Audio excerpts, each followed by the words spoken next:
শুধুমাত্র ইসরায়েলের বিরুদ্ধে আমাদের যুদ্ধ নয়, বরং প্রত্যেক জালেম সম্প্রদায়ের বিরুদ্ধে আমাদের যুদ্ধ। এবং এই বাইতুল মুকাদ্দাস জয় করার পর বিগত 100 বছরে তারা দফায় দফায় কতগুলো যুদ্ধ করেছে মুসলিমদের সাথে, কতগুলো ভাইকে শহীদ করেছে, কতগুলো বোনকে ধর্ষণ করেছে, কতগুলো বাচ্চাকে তারা হত্যা করেছে, এটা কারোরই অজানা নয়। তবুও কেন জানি আমরা মুখে গুলি পেটে বসে আছি, কেন জানি আমরা আমাদের ভাইদেরকে সেখানে মরতে ছেড়ে দিয়েছি। চারপাশে 22টার মতো রাষ্ট্র আছে, কেউ এক পা এগিয়ে আসে না।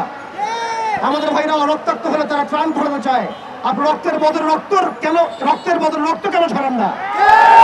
বাইতুল মুকাদ্দাস বিজয় করার জন্য সশস্ত্র জিহাদ ফি সাবিলিল্লাহ ছাড়া আমাদের সামনে কোনো রাস্তা খোলা নাই। এই বিষয়টা হজম করতে হলে আমাদেরকে শুধুমাত্র ইসরায়েলের বিরুদ্ধাচরণ করলেই হবে না, বরং ইসরায়েলের সাথে যারাই তাকে সহযোগিতা করেছে সামরিকভাবে, অর্থনৈতিকভাবে, ব্যাংকিং সিস্টেম দিয়ে, ফাইন্যান্স দিয়ে, অস্ত্র দিয়ে, মিডিয়া দিয়ে, প্রযুক্তি দিয়ে, সেই প্রত্যেক সভ্যতার বিরুদ্ধে আমাদেরকে দাঁড়াতে হবে, সেই প্রত্যেক জনগোষ্ঠীর বিরুদ্ধে আমাদেরকে দাঁড়াতে হবে। এবং আমরা জানি এই সাপের মাথায় আমেরিকা।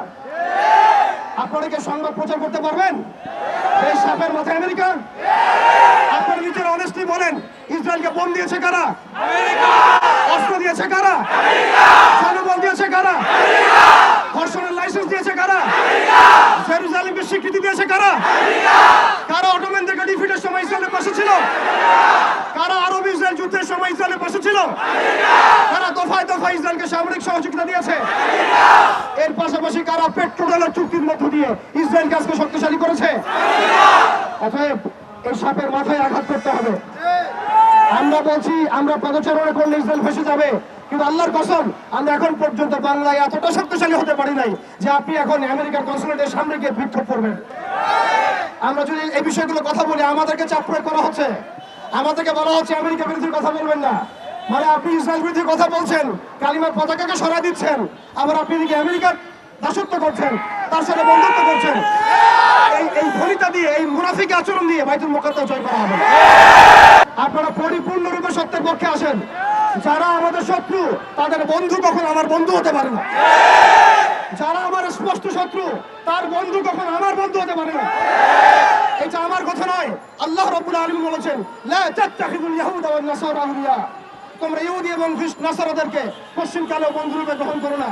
বা'দুহুম আউলিয়া বা'দ, এরা একে অপরের বন্ধু। এটা আমার কথা না, আল্লাহ পাকের কথা। আপনি কি আল্লাহর কথাকে ডিনাই করবেন? দেখুন, তারা জায়নিস্ট মুভমেন্ট গঠন করেছে, আমরা এখন ঐক্যবদ্ধই হতে পারি নাই। তারা সারা বিশ্বের অর্থনীতি নিয়ন্ত্রণ করছে, আমাদের বিকল্প অর্থনৈতিক ব্যবস্থা দাঁড় করাতে পারছি না। তারা ইউনাইটেড নেশনস ফর্ম করেছে, যেটা একটা ফেইলিয়ার অর্গানাইজেশন। এর বিপক্ষে আমাদের মুসলিমদের একটা ঐক্যবদ্ধ প্ল্যাটফর্ম আমরা দাঁড় করাতে পারি নাই। তারা IMF গঠন করেছে, ওয়ার্ল্ড ব্যাংক গঠন করেছে, এগুলো দিয়ে তারা তহবিল দিয়ে ইসরায়েলকে সহযোগিতা করছে। আমরা বিকল্প রাষ্ট্র এবং বিকল্প অর্থ ব্যবস্থা এখন পর্যন্ত কায়েম করতে পারছি না। তারা মিডিয়া কায়েম করেছে, যে মিডিয়াগুলো দিয়ে তারা স্বাধীনতাকামীদেরকে সন্ত্রাসী বলে চিহ্নিত করেছে, আমরা আমাদের মিডিয়া প্রতিষ্ঠিত করতে পারছি না। তারা ফাইন্যান্স দিয়ে সারা বিশ্বকে নিয়ন্ত্রণ করছে। এক ভাই বলে গেলেন, এই মিডিয়া প্রযুক্তিগুলো দিয়ে তারা ওয়ার্ল্ডকে নিয়ন্ত্রণ করছে, আমরা বিকল্প জায়গাগুলোতে আসতে পারি নাই। জিহাদ শুধু আবেগের নাম নয়, আমাদেরকে রাজনৈতিক জিহাদও যেমন করতে হবে, অর্থনৈতিক জিহাদও যেমন করতে হবে, সামাজিক জিহাদও যেমন করতে হবে, আদর্শিক জিহাদও যেমন করতে হবে। আমাদেরকে যেমন সামরিকভাবে শক্তিশালী হতে হবে, তেমনি আমাদেরকে জামাবদ্ধ হতে হবে। যতক্ষণ পর্যন্ত আমরা বাংলার জমিনে একটা শরিয়া এবং ইমান রাষ্ট্র কায়েম করতে পারছি না, ততক্ষণ পর্যন্ত আমরা আন্তর্জাতিক মহলে এটাকে চাপে রাখতে পারবো না। আবার বলছি শুনুন, যতক্ষণ পর্যন্ত আমরা বাংলাদেশে একটা শরিয়া এবং ইমান রাষ্ট্র কায়েম করতে পারছি না, ততদিন পর্যন্ত আমরা আন্তর্জাতিক মহলে ওদেরকে চাপে রাখতে পারবো না। একজন ব্যক্তি কখনো রাষ্ট্রের বিরুদ্ধে যুদ্ধ করতে পারে না, একজন ব্যক্তি একক ব্যক্তি রাষ্ট্রের বিরুদ্ধে যুদ্ধ করতে পারে না, কিন্তু একটা ইসলামী রাষ্ট্র চাইলে অবশ্যই রাষ্ট্রের বিরুদ্ধে যুদ্ধ করতে পারে। অর্থাৎ এই মিশনটা অনেক লম্বা। এটা একদিনের শোডাউন, একদিনের এই কনফারেন্স, একদিনের এই মিডিয়া কভারেজ, একদিনের মিছিল মিটিংয়ের বিষয় নয়। আমাদেরকে সুদূর প্রসারী লক্ষ্য নিয়ে এই ইসরায়েলকে এই পৃথিবীর মাটি থেকে মুছে ফেলার জন্য যা যা করণীয় তাই করতে হবে। আপনারা হীনবল হবেন না এবং দুশ্চিন্তাগ্রস্ত হবেন না। আল্লাহ পাক ওয়াদা করেছেন, ওয়ালা তাহিনু ওয়ালা তাহজানু ওয়া আনতুমুল আ'লাউনা ইন কুনতুম মুমিনিন। তোমরা হীনবল হয়ো না, তোমরা দুশ্চিন্তাগ্রস্ত হয়ো না, তোমরাই বিজয়ী হবা ইনশাআল্লাহ, তোমরা যদি মুমিন হয়ে থাকো। শেষ কথা হচ্ছে, প্রিয় ভাইরা, আমাদের বাড়ির পাশে আর একটা আঞ্চলিক ইসরায়েলের জন্ম হয়েছে। প্রত্যেকটা জায়গায় আল্লাহ রাব্বুল আলামিন মুজাহিদ ভাইদেরকে তৈরি করছেন, কিন্তু আমাদের অঞ্চলে এই আঞ্চলিক ইসরায়েলকে মোকাবেলা করার শক্তি কি আমাদের আছে?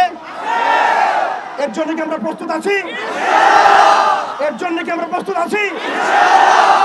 তারা আমাদের উপর একটা অনিবার্য যুদ্ধ চাপিয়ে দেওয়ার চেষ্টা করছে। পুরো বৈশ্বিক সভ্যতা মিলে, জালেম সভ্যতা মিলে আমাদের উপর একটা অনিবার্য যুদ্ধ চাপিয়ে দেওয়ার চেষ্টা করছে।